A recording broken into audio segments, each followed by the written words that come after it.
नमस्कार दोस्तों, हमारे चैनल पर आपका स्वागत है। जैसा कि आपको पता ही है कि हम अपने चैनल पर जॉब्स की जो न्यू नोटिफिकेशंस निकलती हैं, जो भी गवर्नमेंट जॉब्स और सभी प्रकार की जो एरिया वाइज डिस्ट्रिक्ट वाइज भी जॉब निकलती हैं उसके बारे में हम बताते हैं। आज की ये बम्पर भर्ती निकली है जो कि इंडियन कोस्ट गार्ड में आप देख सकते हैं। जैसा कि आपको स्क्रीन पर दिखाई दे रहा है, इंडियन कोस्ट गार्ड की ये वैकेंसी है। नेविक जनरल ड्यूटी की यह पोस्ट है। आज हम इसकी डिटेल में बात करेंगे। उससे पहले अगर आप हमारे चैनल पर नए जुड़े हैं तो हमारे चैनल को सब्सक्राइब करें, लाइक करें और शेयर करें, और अपने और दोस्तों को भी शेयर करें और बेल आइकन जरूर प्रेस करें ताकि आपको हमारी जो भी न्यू वीडियो और जो भी वैकेंसी न्यू निकलती है उसके बारे में आप तक सबसे पहले न्यूज़ पहुंच सके। तो चलिए आज की ये वीडियो शुरू करते हैं। सबसे पहले बात करते हैं कि इसकी एलिजिबिलिटी क्या है। सबसे पहले आपके पास क्या होना चाहिए, आपके पास 10th +2 पास होने चाहिए आप मैथ एंड फिजिक्स, यानी कि आपने नॉन मेडिकल किया हो। सिंपल भाषा में आपने नॉन मेडिकल किया होना चाहिए। उसके बाद एज क्राइटेरिया है, आपकी एज 1 सितंबर 2002 से लेके 31 अगस्त 2006 के बीच में होनी चाहिए। आपको एज रिलैक्सेशन भी मिल सकता है, जैसे SC ST को 5 साल का एज रिलैक्सेशन होता है, OBC वालों को 3 साल का होता है। उसके बाद वैकेंसी की बात करते हैं तो आप देखेंगे कि नॉर्थ में कुल 79 वैकेंसीज़ हैं, वेस्ट में 66 है, नॉर्थ ईस्ट में 68 है, ईस्ट में 33 है, नॉर्थ वेस्ट में 12 वैकेंसीज़ है और अंडमान निकोबार में 3 वैकेंसीज़ हैं जो आप यहाँ पे देख सकते हैं। लगभग ये 260 वैकेंसीज़ हैं। आप जो भी कैटेगरी से बिलोंग करते हैं, जनरल, EWS, OBC या SC ST, आप सभी यहाँ पर पार्टीशन देख सकते हैं वैकेंसीज़ की।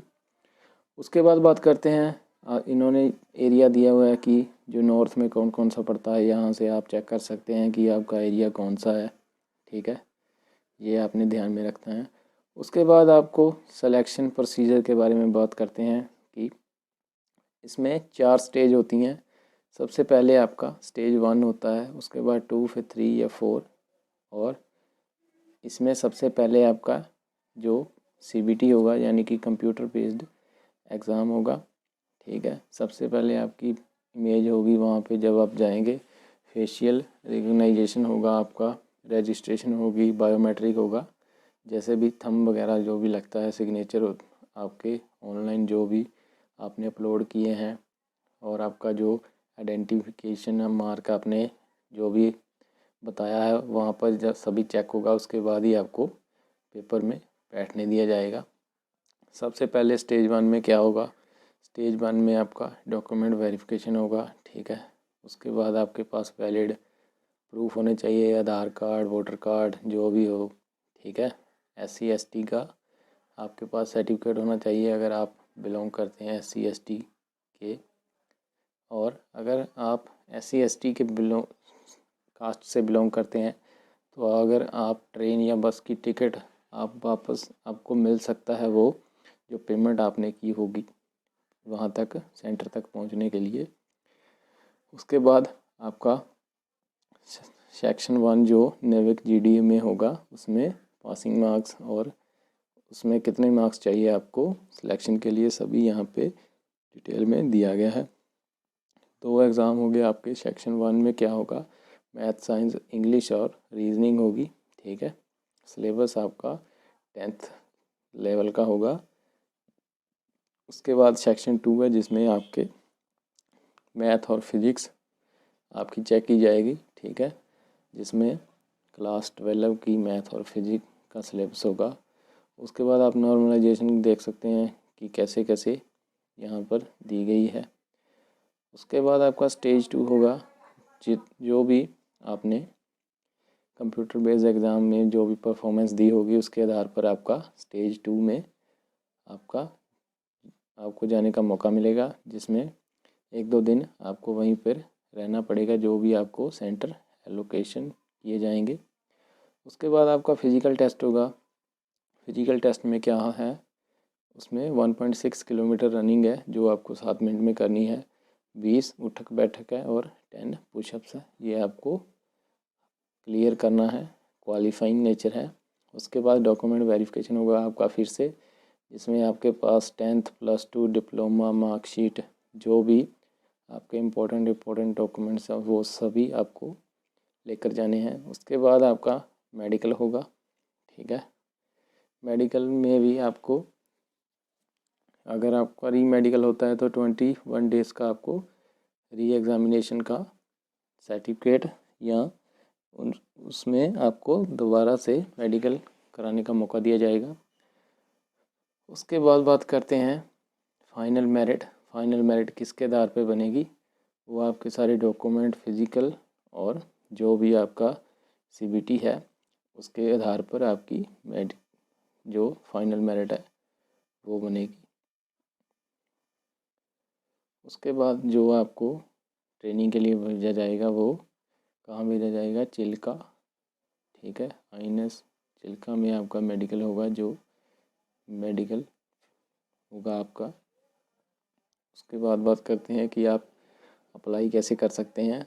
आप इसको अप्लाई कर सकते हैं 13 फरवरी 2024 से लेके 27 फरवरी 2024 के बीच में आप ऑनलाइन अप्लाई कर सकते हैं, ठीक है। आपको कौन कौन से डॉक्यूमेंट अपलोड करने हैं? आपको अपनी फ़ोटोग्राफ और सिग्नेचर बहुत ध्यान से अपलोड करने हैं, जैसा कि आपको दिया गया है। ये सारे डॉक्यूमेंट्स आपको वहाँ पर लेकर जाने हैं और अप्लाई करने के लिए आपके पास ये सारे डॉक्यूमेंट्स होने चाहिए। और आपको ये सारे डॉक्यूमेंट वहाँ पे अपलोड करने हैं ऑनलाइन एप्लीकेशन में, जब आप फॉर्म भरेंगे। और ये इमेज का साइज़ वगैरह सारा आपका दिया गया है, कितना कितना होना चाहिए। एग्ज़ामिनेशन फ़ीस कितनी है? SC ST के लिए कोई भी फ़ीस नहीं है, और जो जनरल कैटेगरी के हैं उनके लिए 300 रुपये जो है वो आपको फ़ीस देनी पड़ेगी। उसके बाद आपकी एग्ज़ामिनेशन सिटी जो आपको बता दी जाएगी सबसे पहले। उसके बाद आपका जो टेंटेटिव डेट्स यहाँ पर दी गई हैं कि आपका एग्ज़ाम कब होगा। स्टेज 1 आपका मिड या एंड में होगा अप्रैल के, और स्टेज 2 आपकी मिड एंड मई में होगा, और स्टेज 3 जो आपकी अक्टूबर या उसके मध्य में हो सकती है। उसके बाद बात करते हैं रिज़ल्ट डिक्लेरेशन की। तो आपका रिज़ल्ट स्टेज 1 का जो है वो 30 दिन के अंदर अंदर आपका आ जाएगा, ठीक है। उसके बाद ये सारे डॉक्यूमेंट दिए गए हैं कि स्टेज 1 में आपको कौन कौन से चाहिए, स्टेज 2 में आपको कौन से डॉक्यूमेंट चाहिए, स्टेज 3 में आपको कौन कौन से डॉक्यूमेंट चाहिए। उसके बाद मेडिकल में क्या क्या होगा, क्या क्या चेक किया जाएगा। चेस्ट, वेट, आपकी हेयरिंग, टैटू वगैरह आपके पास नहीं होना चाहिए कोई भी, ट्रेनिंग वगैरह सारा कुछ आप इस नोटिफिकेशन में देख सकते हैं। उसके बाद जनरल इंस्ट्रक्शंस हैं कि आपके पास कोई क्रिमिनल रिकॉर्ड नहीं होना चाहिए, कोई FIR नहीं आप पर होनी चाहिए, ठीक है। ये सभी बातें आपने ध्यान में रखनी है। इसी के साथ आज की ये वीडियो हम यहीं पे समाप्त करते हैं। ऐसे ही और भी हम रोज़ कोई ना कोई जॉब जो गवर्नमेंट्स निकलती रहती हैं उसके बारे में वीडियो बनाते हैं और आप तक लेकर आते हैं। अगर आपको हमारी वीडियोस पसंद आती हैं तो इसे ज़्यादा से ज़्यादा लाइक करें, शेयर करें और हमारे चैनल को सब्सक्राइब करें। Thank you.